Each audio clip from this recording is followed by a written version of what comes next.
Tivoli smashes Harbour View, Lions pick up another big win, and the Jugglers are roaring from the top. But we have to start one place and one place only, and that's at Draxall, where nothing went right for Montego Bay. This is Match Week 11 Review Show.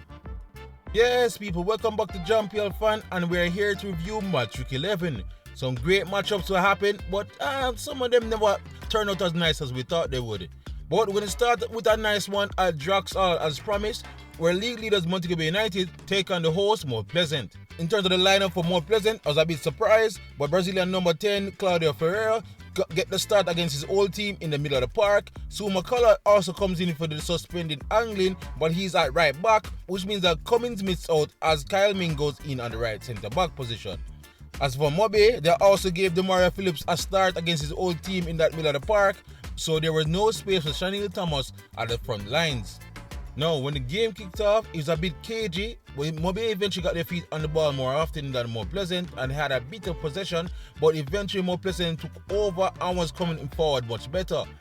They looked to find Devontae Campbell as early as they could, and he was able to stretch the defense as much as he can. And that ploy led to the first goal when another ball down the left-hand side found Campbell, who managed to haul Demario Phillips, who was tracking him back, and did 1 and 2 dances before he found Daniel Green at the top of the 18 and off a sweet half volley. Daniel Green was managed to pour a good shot past NL and into the back of the net. 1-0 to Mount Pleasant, and Mobe had to now play catch-up. They didn't exactly respond as well as they should because Mount Pleasant came again, and honestly they should have another. McCullough missed a glaring chance from a free kick inside the box, and another missed chance happened right after that. Mobe front was struggling to get even a sniff at the Mount Pleasant goal.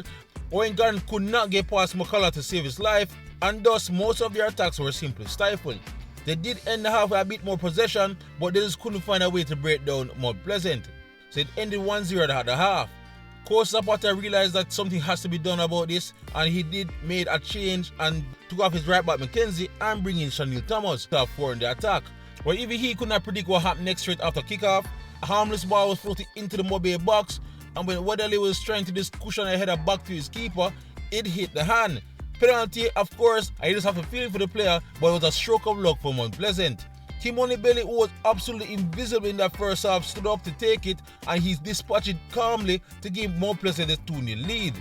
Credit to Mobe, they're responding well. I was trying the best to get back one as quickly as possible. I was now coming at the Mount Pleasant back line. But again, I felt that the likes of McCullough, Ming and Dwyer did an excellent job at propelling them out from the box. Zapata though is not a man to rest on his laurels though, and he decided to make some more changes and bring on more attackers, of course. Johan Weatherly comes into the game in the 60th minute to try to give him some punch up front, and he made a big difference. They were playing some of their best football of the match so far, and this combination that freed out Lima should have been into the back of the net. They got another big chance right after this, but no matter how they tried, the ball would simply not go over the line. Mount Pleasant were kept riding their luck a bit and just needed to kill the game off, and they got a bit of luck again, where the ball was played to Lima, who miscontrolled it and was robbed of the ball, and the ball able to find the way all the way into the box. Well, Devontae Campbell tried his luck with a weak shot, but it was enough to cause NL to park the ball in front of his goal, and Edwards was right there on the doorstep to knock it home. 3-0, and the game was basically done and dusted. They did have one big chance right after that to make it 4, with some good work again by Daniel Green before Bailey selfishly took over and spurned the chance. But the damage was already done, and the Mount Pleasant handed the league leaders another defeat on their travels, 3-0. So a good game despite the poor conditions of the field and the weather, but how was it in terms of numbers? Well, in terms of possession, Montego Bay outpossessed Mount Pleasant 55-45, and they also outshot them in totality with 10 shots compared to 7 from Mount Pleasant. But Mount Pleasant had the better accuracy. They had 5 on target compared to 4 from Mobe. In terms of dangerous attacks, Montego Bay had 55 compared to 38 from Mount Pleasant. 7 corners to Mount Pleasant, 1 corner to Mobe.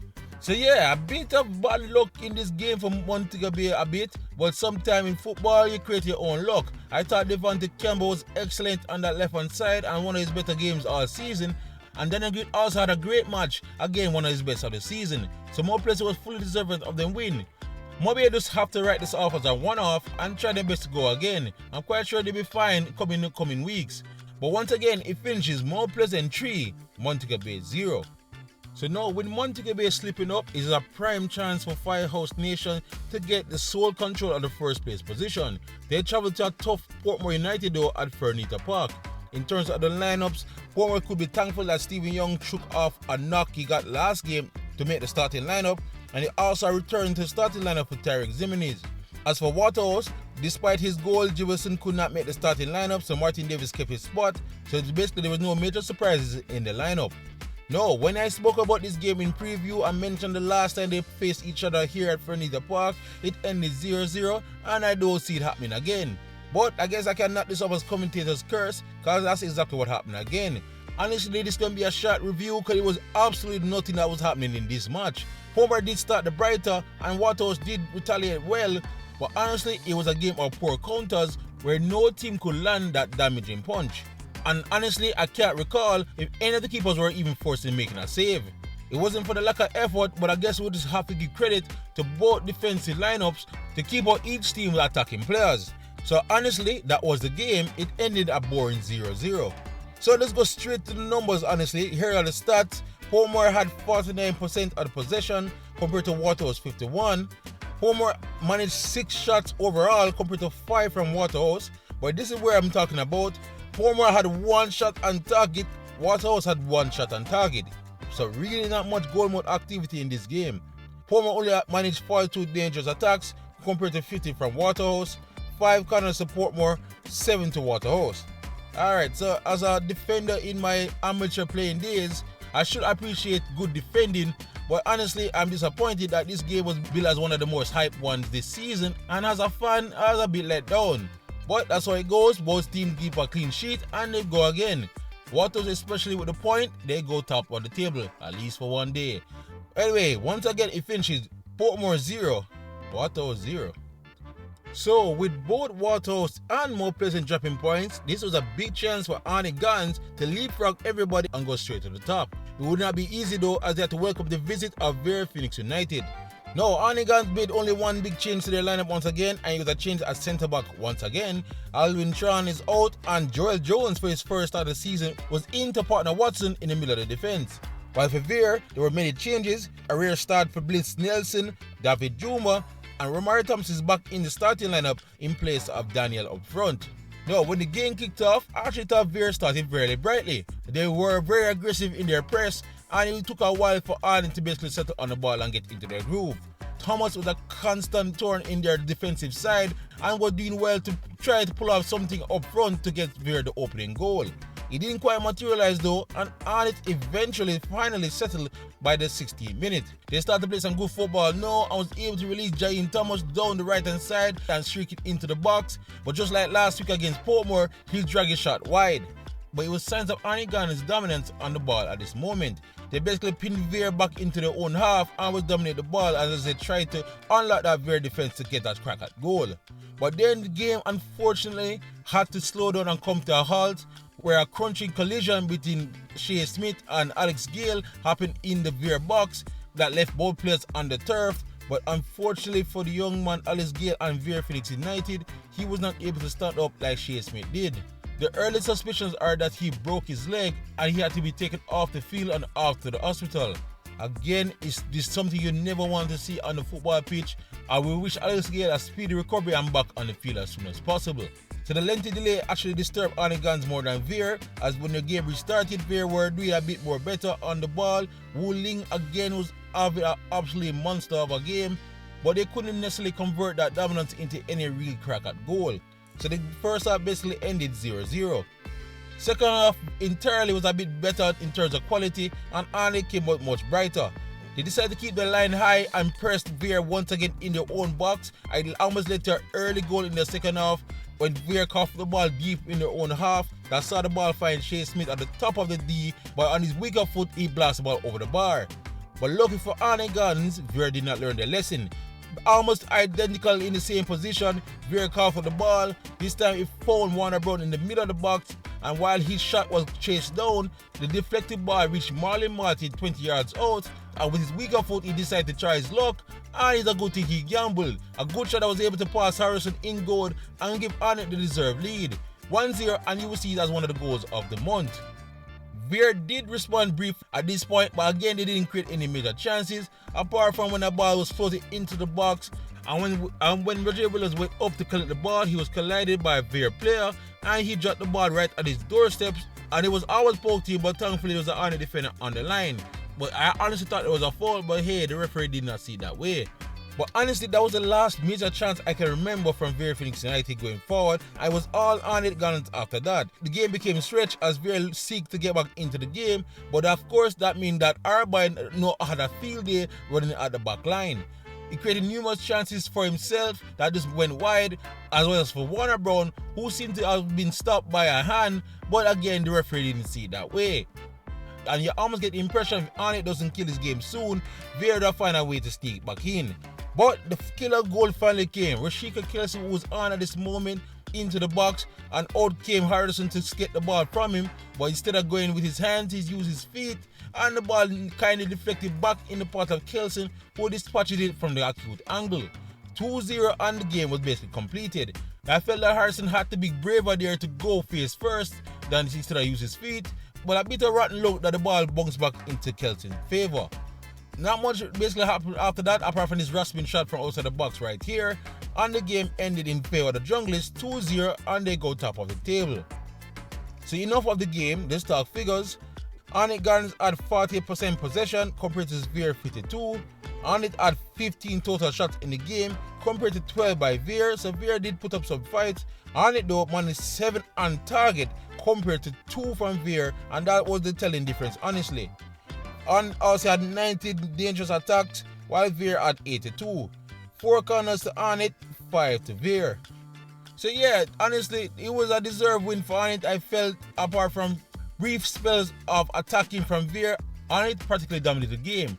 They just needed to be a bit cleaner on their finishing, but they eventually got it done.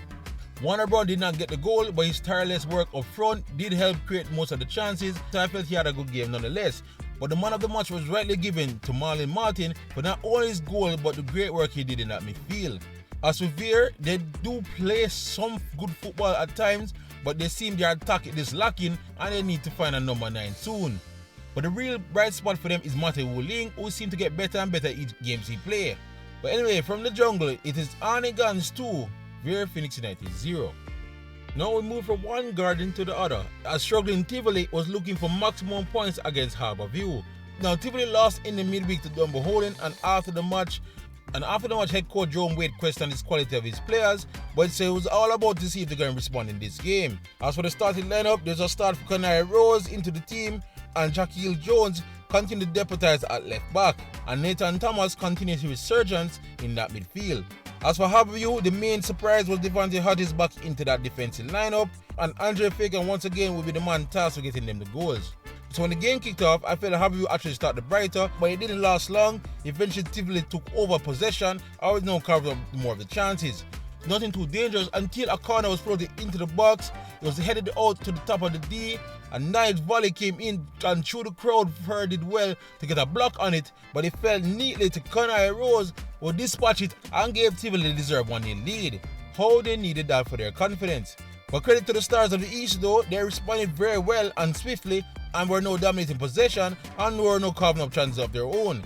One that even cracked off the post, and it just felt like parity was coming soon. Until Tivoli got a goal out of nowhere. Some simple plays up the left hand side saw the ball eventually for Nelson, who was able to get the ball around his defender and now straight into the box, and with one-on-one with Vere, he tapped it away and gave Tivoli the 2-0 lead. And this one definitely came against a runner play. But again, credit to Harbourview, even after that second one, they responded well again and had a good spell of possession, and you think that they will probably can find one back. But set piece defending was going to be the Achilles heel for them in this game, and it reared its ugly head again in the 37th minute. From a free kick from the right hand side, the ball was floated in by Fuller towards the penalty spot, and Vere was confident he could get there, so he came out, but he was not able to get there, and Wilson was able to header the ball into empty net. Poor keeping and communication with him and the defenders, and now Tivoli, who was basically second best according to the statsman, was 3-0 up. Harbourview never necessarily responded well this time, and Tivoli was able to see off the half easily. Now, out of the tunnels for the second half, Harbourview again started very brightly, and his team across the trunk was on a one-man mission to try best to get the Harbourview back into it. But I did mention their set piece defender had been atrocious, and Barton Price in the 68th minute displayed just how bad they have been. Easy header here from the corner. Again, Vere came out and flapped air, and I head up into the back of the empty net. 4-0, and this was basically game over. At this point, Harborview morale was completely shattered, and Tivoli took full advantage from, you guessed it, another set piece, as from another corner, the ball bounced around a bit in the box before it found Kevin Wilson for an unlikely brace, who fired back in the net to give Tivoli a 5-0 lead. After that, it was just all Tivoli, and a bit of party tricks were now coming about, but the best trick was saved for last, where Justin Dunn was able to get the ball and did this, and brought the house down with a showstopper. It was an amazing goal for Tivoli main marksman, and also stunningly his first goal of the season. So that was basically all she wrote for Harborview. There will be no more goals, thankfully for them, and Tivoli enacted the mercy rule and finished the game at 6-0. So devastating in terms of the scoreline, but how's it in terms of stats? Tivoli only managed 45% of the possession throughout all of that, as Harborview definitely dominated the ball. In terms of shots though, Tivoli had 15 total shots compared to 10 by Harborview. As I said, they were fighting. Tivoli managed 11 shots on target compared to 4 from Harborview. Tivoli had 42 dangerous attacks, and get this, Harborview had 50 dangerous attacks, but again, one team was accurate and the other was not. Tivoli managed 3 corners, and they scored from all 3, and Harborview had 3 corners as well. Now, I did mention earlier in the video about commentators' curse, so I probably have to apologize to young Surinese keeper Vere, who I gave major credit in their last game against Cavalier as well as in the previous show. But he had a stinker tonight, and hopefully it doesn't derail his confidence and he come again strong. But the night belonged to Tivoli Gardens and Jerome Waite. I'm quite sure the man himself would tell you his comments in midweek or just simply reverse psychology to rev up his team to get them going, and they definitely did. It was an outstanding performance by basically every man on the pitch. They had a clear desire and hunger, and even sweeter, there was a clean sheet for Diago Horton, who was back in the Tivoli goal. So everything went right for Tivoli on the night as they won 6-0. So we got 6 goals at the Stadium East, but unfortunately there were none to be seen at Everfield Community Centre, as Humberline was hosting Dunbolton in Clarendon. In terms of the lineup, there was a rare start for Livingston Walker, but again, wonder kid Claire Clark misses out. As for Dunbolton, their own wonder kid Leon Campbell is back in the team. There was a start for Gerald Neal Jr., and Roger Smith kept his spot in the lineup. Now, unlike the game at Fernita Park, this 0-0 game was actually much more exciting. Both teams actually tried their best to get something going. Dunbolton had a very fast start before Humberline eventually settled and came back strong towards the end of the half. But nobody could get anything past the keepers in that first half. Second half though is a lot more even. It did get a stretch a bit towards the end, as Humberline was definitely looking to get an elusive home goal, and Dunbolton was looking to counter well. Eventually Humberline ended the much stronger, as they were one that were not pressing for that goal and victory at home patch, while Dunbolton was probably reserved to take the point.